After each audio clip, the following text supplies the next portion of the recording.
Matinding technique para humakot ng maraming views ang ating mga video, mga kapromdi, isi-share ko sa inyo.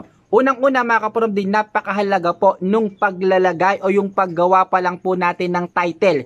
Yung pinaka-caption sa ating pong mga video, dapat po yan ay catchy. Dapat po yan ay kaaya-aya, kumbaga ay parang enticing.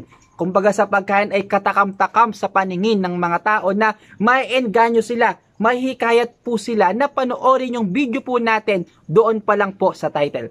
Then, nakakatulong din po ng malaki yung paggamit po ng hashtag. May sinasuggest po si Facebook na mga trending na hashtag bawat araw. So, pwede rin po natin gamitin yun. Siyempre, mga gamitin po natin hashtag din ay angkop po doon sa video na atin pong ipopost. No? Baka mamaya ang hashtag po natin ay napakalayo doon sa video na ating ipopost ay hindi rin po magiging effective yun. Then, siyempre, dapat ay i-check nating mabuti yung quality ng ating video. No, kahit gaano kaganda yung hashtag, kahit gaano kaganda yung ating caption, kung bagsak ang quality ng ating video ay hindi rin po yan magbabiral. Then, bago po natin i-post ang ating mga video, i-check po muna nating mabuti dahil baka meron po tayong nasabi doon, no? Kumbaga hindi natin sinasadyang nasabi po natin, hindi rin po yung maganda. Nakakabawas po yun ng credibility. Lalo kung tayo po ay nasa tutorial or mga educational po. Ang ating mga video dapat malinaw, clear at sigurado po tayo na tama yung ating sinasabi. Pakishare nyo po ang video na ito at pakipollow na rin ako.